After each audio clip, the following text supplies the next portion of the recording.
New Zealand ने 36 साल के बाद इंडिया को टेस्ट सीरीज में शिकस्त दे दी है। यानी कि ये आखिरी दफा 1988 में न्यूजीलैंड ने इंडिया को शिकस्त दी थी।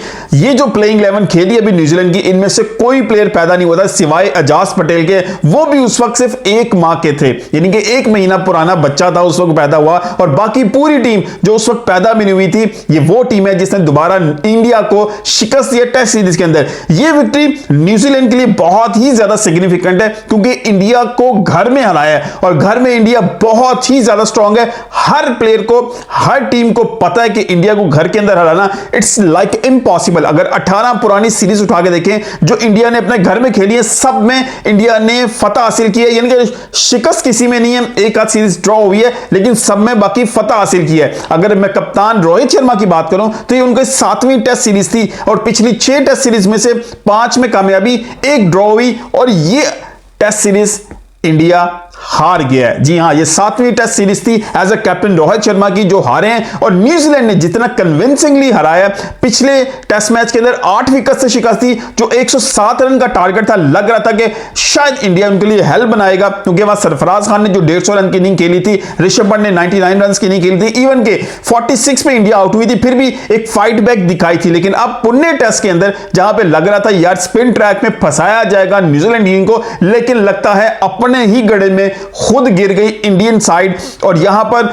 सेंटनर ने 13 विकेट्स हासिल की हैं इंडियन साइड की। जी हां, 13, पहले इनिंग के अंदर 7 और दूसरी इनिंग के 6 विकेट हासिल किए हैं। और यहां पर यह टेस्ट मैच 100+ रन से ये इंडिया ये मैच हार चुका है। 130 के लगभग रन के पास इंडिया ये मैच हारा है।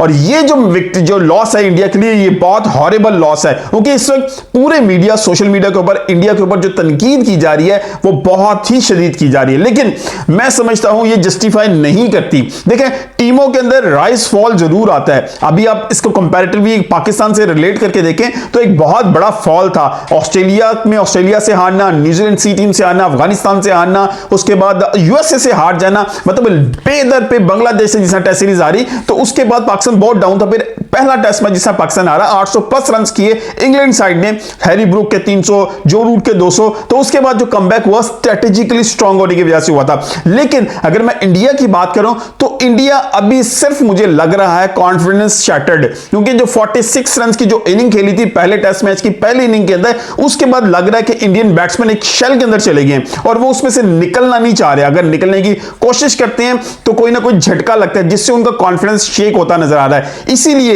इस दफा भी 156 पे ऑल आउट हुई, पिछले टेस्ट में 40 पे ऑल आउट होती है और अब फिर 250 के ऊपर पूरी ऑल आउट होते हुए 125-30 रन से टेस्ट मैच हार गई है और न्यूजीलैंड ने कन्विंसिंगली ये मैच जीत लिया है। सिर्फ कॉन्फिडेंस शैटर्ड है, टैलेंट की कमी नहीं है, स्ट्रैटेजी की कमी नहीं है, लेकिन सिर्फ कॉन्फिडेंस शैटर्ड हुआ नजर आ रहा है सिर्फ पहले इनिंग्स के बाद। बांग्लादेश के खिलाफ जो विक्ट्री हासिल की थी इन्होंने लास्ट टेस्ट मैच में, जो 1.5 दिन के अंदर इसको रिजल्ट ओरिएंटेड बनाया था, मेरा ख्याल है अभी तक उनके माइंड से वो निकले नहीं थे, उस फ्रेम ऑफ माइंड से इंडियन साइड निकली नहीं थी और एकदम न्यूजीलैंड जैसे जो है ना बड़ी साइड के सामने आ गई। इनको भी शायद गलती की उन्होंने समझ में नहीं, सिर्फ बांग्लादेश की तरफ इसको डील करने की कोशिश की, लेकिन New Zealand with more strategically strong था यहां पे, क्योंकि वो श्रीलंका से हार के आए थे। तो न्यूजीलैंड के लिए बहुत ज्यादा जरूरी थी ये सीरीज, इंडिया के लिए जरूरी थी, लेकिन इंडिया शायद इतना वेल प्रिपेयर्ड नहीं थी। जिस तरह उन्होंने पिच को गलत रीड किया, डिफरेंट जो है ना 3 स्पिनर्स खिला दिए जहां पे फास्ट बॉलर डोमिनेट करते नजर आ रहे थे, फिर उनके फास्ट बॉलर्स ने भी अच्छा परफॉर्म किया न्यूजीलैंड के, और इंडिया के फास्ट बॉलर स्पेशली बुमराह उस तरह इंप्रेस नहीं कर सके। अश्विन की बात कीजिए, जडेजा की बात कीजिए, कुलदीप की बात कीजिए, तीनों बहुत टैलेंटेड स्पिनर्स हैं, लेकिन तीनों ये भी परफॉर्म नहीं कर सके, उस तरह इंप्रेस नहीं कर सके जिस तरह न्यूजीलैंड के स्पिनर्स ने किया, न्यूजीलैंड के फास्ट बॉलर्स ने किया। अब इस दूसरे टेस्ट मैच के अंदर भी अगर आप नोट करें तो उनके स्पिनर सेंटर ने किस तरह 13 विकेट्स हासिल की। पाकिस्तान के इंडिया के 3 स्पिनर्स में से वो उस तरह डोमिनेंसी का लेवल नजर नहीं आया। वो 250 2 दफा इनिंग्स में कर गए, उन्होंने आपको 156 पे एक दफा पूरी ऑल आउट किया, 107 पे इंडिया के 7 आउट हो चुके हुए थे और उसके बाद 156 तक पहुंचे, जो कि फिर भी एक अच्छा एडअप हो चुका था एंड पे। लेकिन अभी ओवरऑल इंडिया के लिए ओवर हुआ, लेकिन इट्स नॉट लाइक ओवर यार, ये अभी इस पे ओवरऑल जो जितनी ज्यादा तनकीद की जा रही है वो बनती नहीं है। इंडिया राइज फॉल आता है, लेकिन अब उसकी राइज के ऊपर देखें, उसका टाइम पीरियड देखें। टेस्ट क्रिकेट क्रिकेट की बात कीजिए, 2 दफा WTC का फाइनल वो खेले, आल्दो वो नहीं जीत सके, तो ODI वर्ल्ड कप का फाइनल खेले, T20 वर्ल्ड कप का फाइनल खेले और इसी कप्तान के अंडर भी खेले हैं रोहित शर्मा के। तो मेरा नहीं ख्याल अभी रोहित शर्मा को इतना बेजा तनकीद करना, विराट कोहली पे तनकीद करना और उसके अलावा जो बाकी स्पिनर्स पे या बॉलर्स के ऊपर आके तनकीद करना, ये ह्यूमन एरर्स हो सकते हैं। आप बास्केट पिच रीड गलत कर सकते हैं। पाकिस्तान तो ये पिच रीड गलत करने की एक लॉन्ग हिस्ट्री मौजूद है। 99 के वर्ल्ड कप से लेके अभी तक पाकिस्तान कई दफा पिच गलत रीड कर चुका है, अपने घर में गलत कर चुका है। इंडिया से भी मिस्टेक हुई है, लेकिन ये नहीं है कि इंडियन टीम कमबैक नहीं कर सकती। तीसरे टेस्ट मैच में कमबैक करके कम से कम सीरीज के अंदर इज्जत बच सकती है, लेकिन उसकी स्ट्रैटेजी क्या होगी?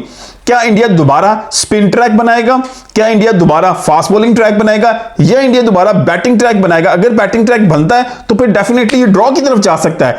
अब इंडिया को बड़ा स्मार्टली मूव करना पड़ेगा, एक बहुत एग्रेसिव स्मार्ट मूव लेना पड़ेगा न्यूजीलैंड को फंसाने के लिए, क्योंकि उनकी फास्ट बॉलिंग की स्ट्रेंथ भी अच्छी खासी नजर आ रही है जो परफॉर्म कर रही है, स्पिनर की स्ट्रेंथ भी नजर आ रही है और उनके बैट्समैन फास्ट बॉलिंग ट्रैक और स्पिनिंग ट्रैक दोनों पे परफॉर्म करके दे चुके हैं। तो इसलिए उनका कॉन्फिडेंस लेवल तीनों डिपार्टमेंट में अलोंग साइड फील्डिंग चारों डिपार्टमेंट में बहुत ज्यादा स्ट्रांग नजर आ रहा है। इंडिया के लिए चौथा तीसरा टेस्ट लास्ट में एक डिफिकल्ट होगा, क्योंकि इस वक्त एक आवाम का प्रेशर भी है, मीडिया का प्रेशर भी है, अपनी परफॉर्मेंस को इंक्रीज भी करना है। रोहित शर्मा परफॉर्म नहीं कर पा रहे, विराट कोहली परफॉर्म नहीं कर पा रहे, बुमराह उस तरह परफॉर्म नहीं कर पा रहे, तो डेफिनेटली ये टेस्ट मैच वाकई एक टेस्ट होने जा रहा है इंडियन साइड के लिए। लेकिन डोंट फॉरगेट कि यार बहुत बड़ी साइड है, किसी भी टाइम पे बहुत अच्छा कमबैक करेगी, अगर करेगी तो दोबारा राइज होगा। इसके बाद बॉर्डर जो है ना, एलन बॉर्डर और गवास्कर ट्रॉफी स्टार्ट होने जा रही है ऑस्ट्रेलिया के अंदर, तो वो टूर भी बहुत ज्यादा इंपॉर्टेंट होगा इंडियन पर्सपेक्टिव और ऑस्ट्रेलियन पर्सपेक्टिव दोनों के लिए। वो दोनों बड़ी साइड्स होंगी, आपस में टकराएंगी। अगर इंडिया ये टेस्ट मैच आखिरी अच्छे तरीके से जीत के जाता है तो उनका कॉन्फिडेंस लेवल वापस आएगा। अगर हार के जाते हैं तो डेफिनेटली ये हार उनके बैक ऑफ द माइंड रहेगी ऑस्ट्रेलिया टूर के ऊपर, जो उनको पिंच कर सकती है। आपकी क्या राय कमेंट की जरूर बताइएगा। मिलते हैं अगली किसी वीडियो के साथ, अपना बहुत ख्याल रखिएगा।